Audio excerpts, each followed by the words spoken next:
video on making some grape jelly. So I have the grapes from my grapevines from the garden. I picked them a couple of weeks ago because they were not going to get any riper than they were, and I needed to cut the vines back, and it's just that time of year. So they were ready 2 weeks ago because I knew I was a little bit too busy. I've frozen the grapes rather than having to kind of give me a job to do when they were ripe. I've just frozen them, so it should work with frozen grapes. And I've also got there's some leftover grapes from last night's function. They can go in, and then also in the freezer I've got a mixture of grapes and orange and lemon, which is kind of like from other functions, and I was going to turn it into a juice and drink it, but I kind of think, well, we might as well turn it into use that in the jelly as well. So it will hopefully I'll get away with using less lemons. So that's going to go in. So there's plenty of juice in there, and maybe we'll add a bit of pectin as well. But I'm not going to weigh how many grapes I've got. I'm just going to cook them, and then what we'll do is we'll let it drip, drain, and then we'll kind of measure the juice rather than the grapes, because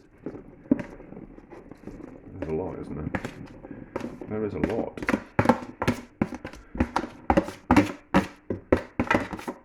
Quite a few kilos actually. I didn't realise there was so much. It's a good harvest. So heat it, and that'll start to break down the grapes. I'm winging this. I'm not really 100% sure what I'm doing. I've done it before, but it didn't set particularly well. So I have, in a cupboard somewhere, got some homemade pectin, which I collected. Here it is. I collected from the apples from my sister's tree last year. So I've actually got some home collected pectin. So we might add some of that as well. But the recipe is about, we'll cook these for about, bring them up to the boil, cook them for about 5 minutes, and then we'll run the potato masher through it, just to kind of start squishing the grapes down, releasing some of the juice. We've got some stalks in there, but 1 or 2 stalks won't matter. Smash them down a bit so it starts releasing the juice, and then we'll drain it through a couple of layers of cloth. So it's cloths that I use for everything, and this is why my cloths are stained. It's because I'm always straining things like grape soon. So it's a clean cloth, it's just a bit stained. So up to the boil, simmer it for 5 minutes, give it a mash. There's another bit of debris in there. Give it a mash, and then cook it for a further 10 minutes, and then we'll let it drip drain through a couple of layers of cloth, and then collect the juice. We might, you're not supposed to, but we might give it a squeeze, see if we can get any more juice out. But the idea is that we let it drip drain through a cloth so the liquid is clear rather than murky. But it's only for me, so I'm only making it for me. It's not as if I'm going to sell it. I'm not going to put it into a country show or anything like that. So I'm not that bothered if it's a little bit cloudy. But we'll see how we go. It's going to make a lot. But anyway, but I normally just juice it and then drink the juice, and it's delicious. I did think about, is that a bit more? I did think about fermenting juice and turning it into alcohol, but I suppose we could turn it into vinegar then, couldn't we?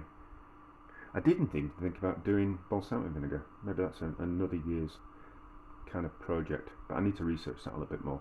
But I just kind of thought it would be nice to have, grape jelly would be nice to have with yogurt and things like that. But anyway, so we know what we're doing. We'll be back when it's time to give it a mash, and then we'll see how it goes. Right, so we've had 5 minutes of bubbling, and they're starting to break apart, but we're still going to just run the potato masher through. It seems quite clear. Does the juice? How does it taste? Tastes alright. Tastes alright. I was thinking that we probably need to.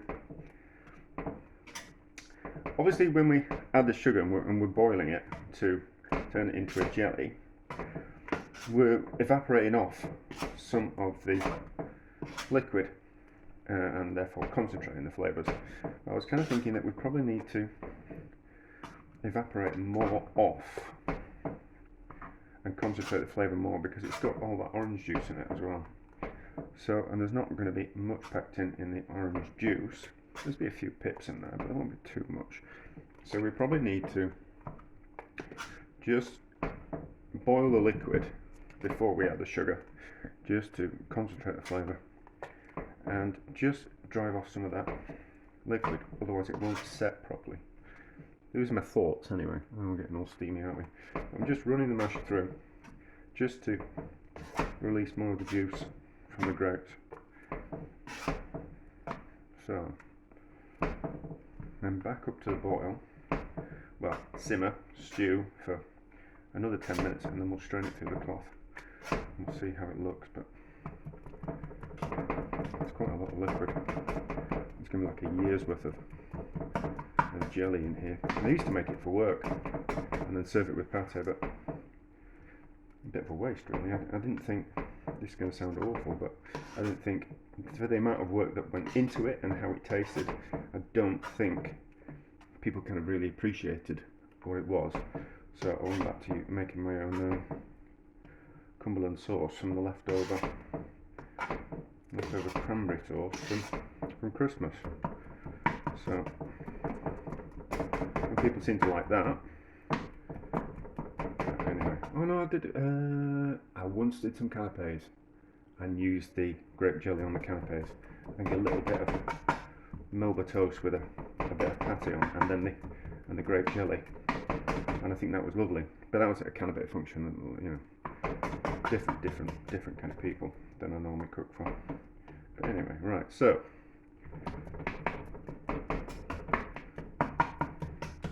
probably could have got the blender in there, but anyway, we've used the potato masher. It looks like we've broken up most of the fresh spoon. Let's see how it looks. Yeah, it's still nice and shiny. Still nice and shiny. Right, so that's sweet. So it should be kind of quite nice. I always kind of think interesting flavours come from fruits that aren't just as sweet. So you can, like wine is made from grapes that aren't really, you don't eat the wine grapes, and because of the bitterness and not particularly nice to eat, they make a better wine and make a more interesting complex wine. So even though these grapes are edible grapes, they're just not kind of quite as sweet and as juicy as the ones from the supermarket, so it will make a more interesting preserve. And I suppose it would make an interesting wine, but just not as interesting as wine if it was just a what we call it type of grape, a wine grape. So 10 minutes and then we'll strain it.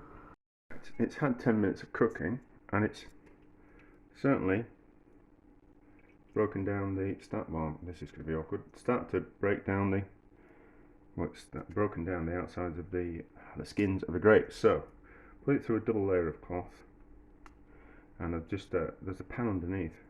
So it's stainless steel. I don't really think you should be using aluminium. I think stainless steel, because aluminium's softer, and you can think of the amount of acid that will be in these grapes and orange juice. You just kind of need to be careful of it. It's not going to dissolve some aluminium into your food. So I suppose copper will be fine as stainless steel, but ideally we're going to leave this overnight, but it might drain for a couple of days depending on what I'm going to do tomorrow.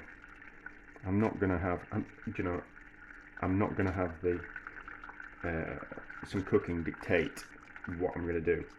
So if I'm going to be busy tomorrow, I might not do this until next week. I'm not going to got that much on next week, but the juice will sit happily in the fridge for a few days. We don't have to turn it straight into jelly. And I suppose we could even freeze it. So get to this process, get to this part of the process, and then freeze the juice, and then when I have more time, I could then do it another time. So because I didn't have time to do make this grape jelly when I'm actually picking the grapes, I froze the grapes. So, but we could freeze this juice again. It's not going to impact the flavour that much as long as it goes into a container that's suitable, and we put a lid on it. But it's not going to give it freezer burn, but it would be fine. Anyway, so carry on doing that, letting it drain slowly. I think what we will do is we'll drain it like this, and then let the juice naturally come out of it, and then we'll give the bag a squeeze. We'll kind of draw up the cloth into a bag shape with the pulp still in it when it's cold, and we'll give it a squeeze, and we'll see if that juice that we squeeze out of it is clear enough, or if it goes cloudy. Then we can decide if we're actually going to add that juice to the rest of the juice. But we've made quite a lot, in all honesty, but it'll be fine. It can sit in the cupboard once I've made it, and then get eaten out throughout the winter, I suppose. Yeah, so I kind of looked at why I'm just talking when I should be. I'm very aware that I waffle in my videos, and there's a lot of faffing and there's a lot of waffling. But I was looking into balsamic vinegar, and this is kind of how you start it off. That what we do is we take the grapes, we cook them, and then we take the juice. Do we cook them? I think we do. Or do we just take the juice and then you reduce the juice down, and then that starts, and then we ferment that juice, so it's a more concentrated liquid that we ferment, and then you turn it into vinegar. Right, so I don't think I can get any more in that without it wanting to spill over, so we'll just let that drain a bit before we add the rest of that in. Yeah, so balsamic vinegar, from what I understand, with my limited research, I've watched a couple of videos, it's a concentrated grape juice which we then ferment and then turn that into vinegar, and that's why a balsamic vinegar is thicker than a normal vinegar, because it is a concentrated grape juice before we kind of start. But it's a lovely colour, but you can get that kind of makes sense, doesn't it? Because I always just kind of thought, well, it was a wine that turned into a vinegar that you just left to slowly evaporate in a big barrel over time, which I kind of thought, well, that's a lot of liquid. If you think about say a malt vinegar, what it'd take to reduce that to get it to a state where it was, it's not going to make count, is it? To as thick as a balsamic vinegar would be a tremendous lot, but we're kind of, by reducing the grape juice, you're kind of skipping out a lot of that evaporation. But anyway, that was just kind of quite me finding out something and sharing knowledge. But so you can see why my cloth gets stained, because I'm forever doing things like this. So I don't want to have a look at the juice just yet, but we'll let that drain through, and then we'll be back tomorrow to see how it looks. Well, no, we'll be back when we can give that a squeeze. Although I think quite a lot of the juice will go through, but anyway, we'll see. Right, so the juice is drained. Quite a lot of juice has come out of it, all things considered. I can't remember if I weighed it.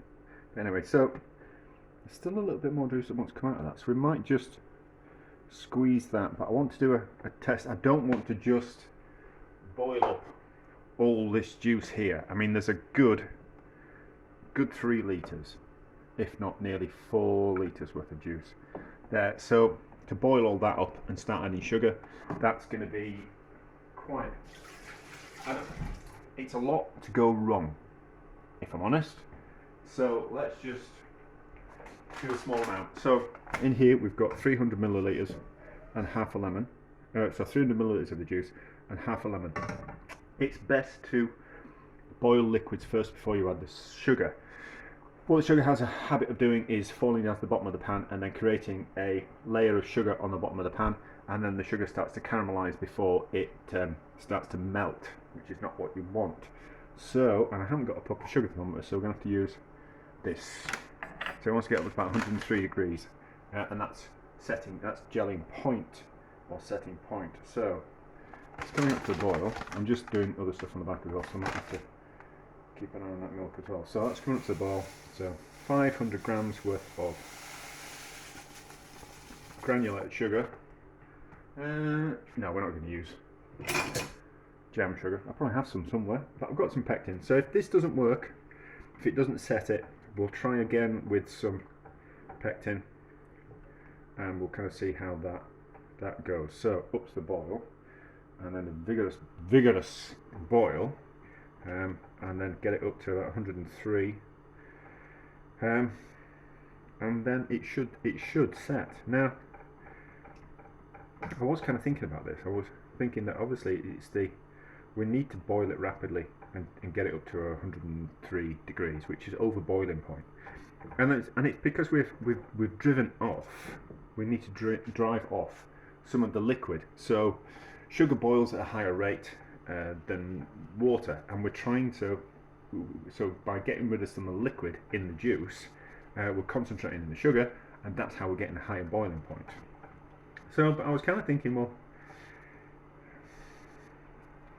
we know how much this weighs, so if we can calculate how much liquid we've boiled out of it before it sets to jam or jelly, then we could actually boil the liquid beforehand, reduce it, and then add the sugar, and then it would boil up quicker because we're boiling up a less of a volume of jam. I don't know if the sugar actually needs to be in as it boils up to get to that degree, so maybe that kind of activates the pectin in the what we call it, in the jelly. Maybe that's how it works, but I don't know. I'm not an expert on jam. I'm not really an expert on anything. I tend to fail my way forward. Oh, that's going to boil too much. That's certainly not at a temperature where it's going to turn to jelly. I think from what I remember of making jams, you can tell when the jam stroke jelly is ready because the bubbles change. So those bubbles are a little bit, they don't look right at the moment. Oh, it looks nice and shiny. What does it taste like? That tastes delicious.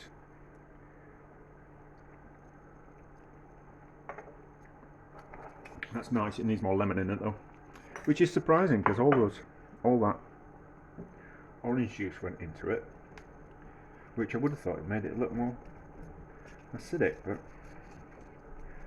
just goes to show, doesn't it? But it's a personal kind of taste. In all honesty, I kind of think that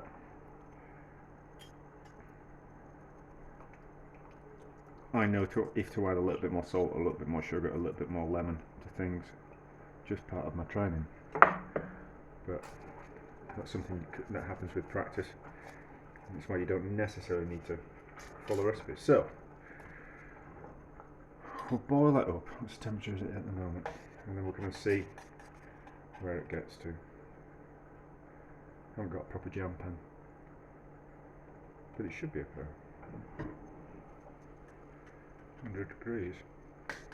Not the best thermometer for this, but my proper thermometer's at work when I use it to probe food to see if it's hot enough, to follow the food standards hygiene people. I'm going to come and tell you what to do. It's at 90. Yeah, I think reducing the juice before you add the sugar would be a good idea. That's going to take a long time to set, is that? That's going to take a long time to set. I don't think reducing the juice would. Yeah, so actually is jam just a little bit of pectin and the rest of the jam is more of a sugar syrup? Is that more part of it? So that's about 95. Climbing slowly, so it'll need a lot more boiling, and then we'll give it a taste again, but you don't need to see that, do you? No. Right, so we've got that up to 104, 105 degrees. I don't think that's going to set. I don't think that's going to set. I think we're going to have to add some pectin to that. So let's just, I've got a chilled plate here. Let's just put a little bit on the chilled plate and see what happens to it on a chilled plate. See if it, this will, what we'll do is just rapidly cool it down, and then we can see what it's going to be like when it's cold, if it actually goes to a jam consistency. Oh, it's kind of holding. It's kind of holding, but no more than I would have thought a syrup would do. I think we're going to have to put some pectin in this. So that's not going to set like a jam, that's only going to set like an extremely thick syrup, I think. So what we'll do is we'll pour it into the jar. I'm going to end up re-boiling it up anyway, I think. So I'm not that bothered that it's not going into a sterile jar. I think we can make too much of a job out of things. Now I don't think that's going to set. I don't think that's going to set. And it just tastes sweet. It certainly needs some more lemon in it, and it certainly needs some pectin in it. So what's it doing there? It might set up, but we can always do another batch with some pectin in and then kind of combine them. So we'll pour that in there, and it'd be a good opportunity to use my homemade collected pectin, won't it? So it's certainly sticky. Let's give it. What we'll be able to do is we'll be able to measure this. We'll weigh it, and then we'll get an idea of how much it's reduced. So I'll do the scales off camera. Where have I put my scales? Oh, they're there. I'll do the scales off camera because that board's not solid. That board's not level anymore. Years of chopping on it has made it uneven, so it doesn't want to particularly register the scales. The scales need to be on a flat surface. So how much is in there? 460 grams. That'll be 460 milliliters. So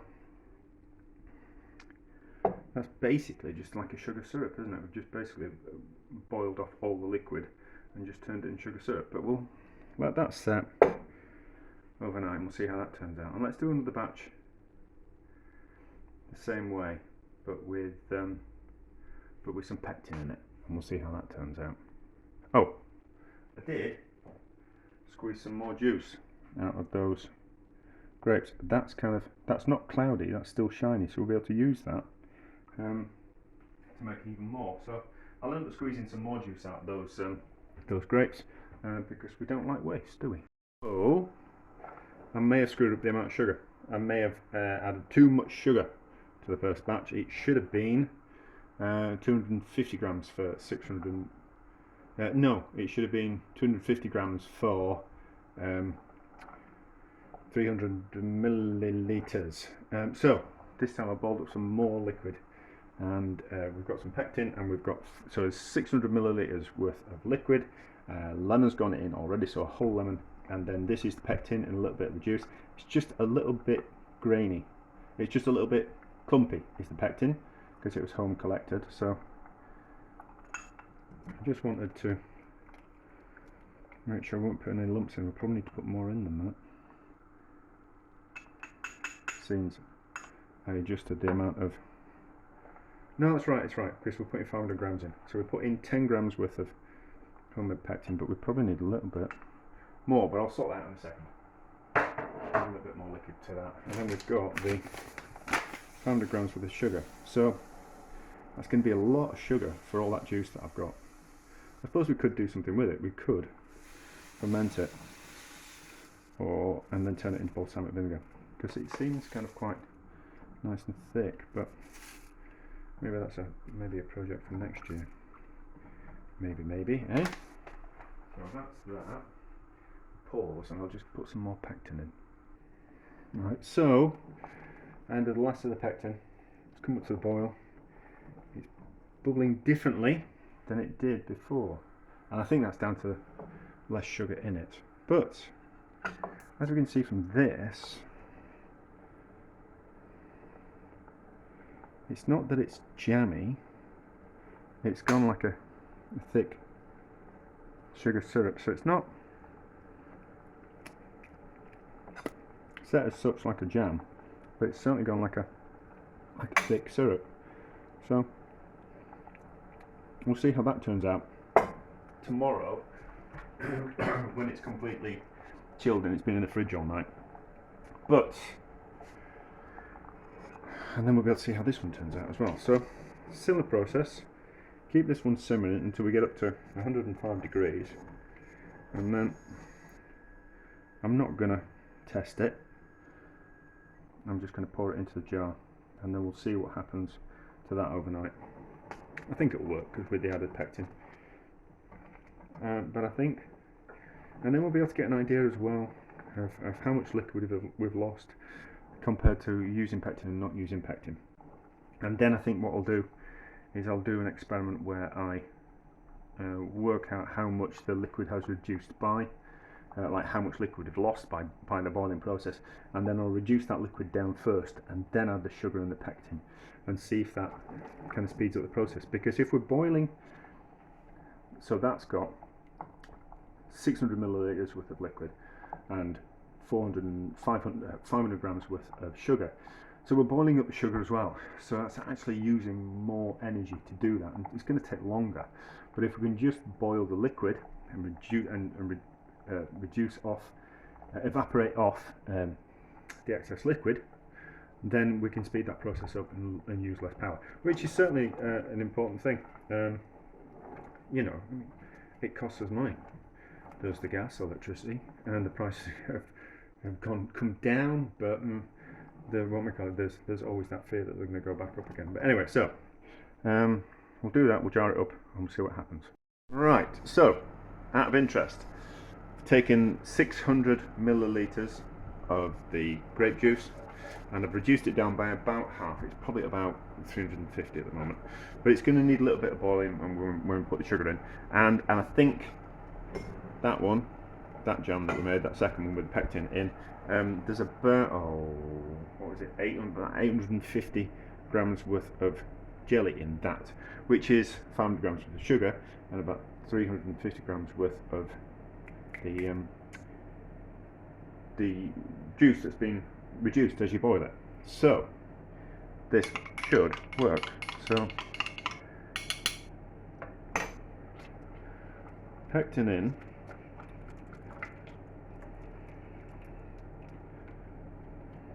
I can actually smell that it's got an appley smell to it, so I can tell it came from the pectin from apples. And then 500 grams worth of sugar, and then we should boil that up, and then that should boil straight up to 105 degrees ish and be almost straight ready to jar up.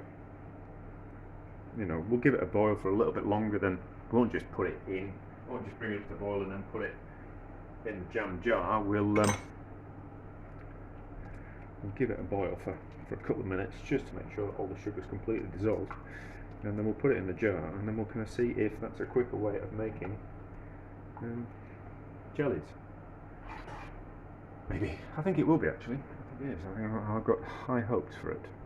That's definitely gone to jam. Definitely. Well, jelly. So, hopefully there's enough room. Turn off the gas. Hopefully there's enough room in the jar. I'm going to reboil the mill anyway, so jars aren't sterile. I kind of think it's a... I've always got so many questions. I've always got so many questions about things, and that's probably why my videos are so long, or too long. Mine are not too long, because I find out all the information that I want. So, that's lovely and glossy, isn't it? It's certainly boiling like it should have been. It'll turn into a good jam. We'll leave those out for a bit and see how it sets when it cools, because obviously it'll cool quicker in that pan than it does in that jar. And then we'll have a look at those tomorrow morning. So, and I couldn't really put a lid on them and then crack open the lid, even if it was sterile, because we want to see what we're going to be like in the morning, don't we? So, I can go and wash. So, we'll see what they're like in the morning. Right, they've been in the fridge overnight. Let's have a look. Let's see. So, that was the one with no pectin. that was the one with pectin. That was the one that we reduced first, and then added the sugar after we reduced it. So that's just gone like a, I don't know if you can see that, that's just gone like a syrup. So that's not gone, that's not jam or jellified. It's all that one. So another spoon. This is where all the washing up comes from. And then this is the one with pectin.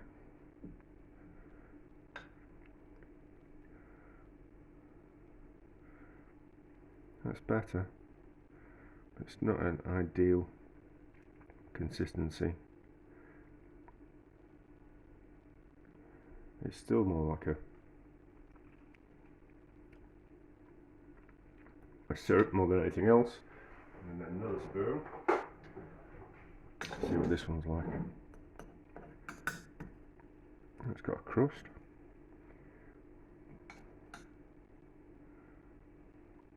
No, that's better.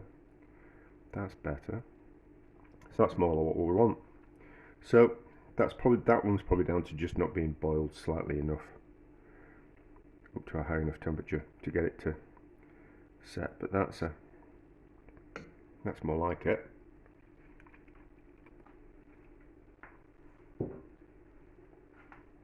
That's nice. Needs a bit more lemon in it, but that works.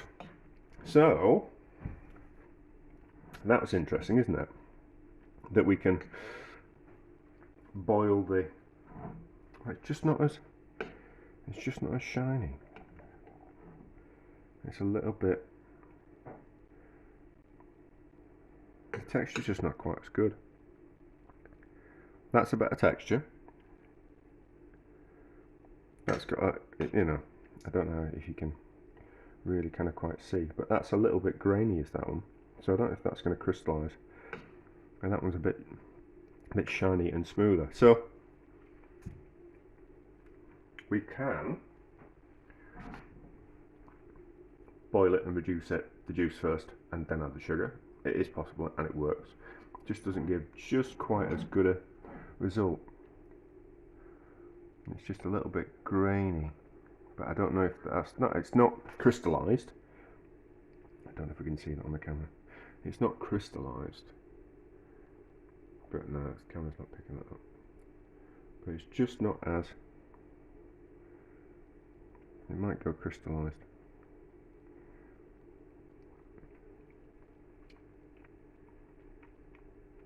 It doesn't taste grainy, but anyway.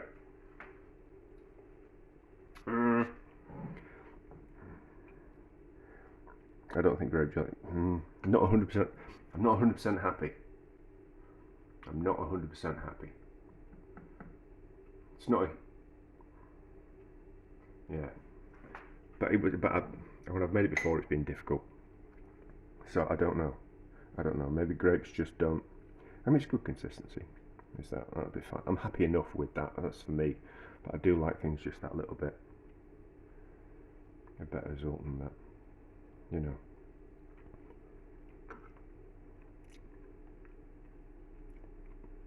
Nice. Nice. It's just not exactly how we want it. Let's have a think. Let's have a think. But anyway, a success to some degree. Success to some degree. I'll do the rest of the batch and see how it turns out. No, that's not bad. I think that gives a better result, but that's faster. So depends what you're using it for. So if I'll do the rest of the grape juice, and if how it turns out,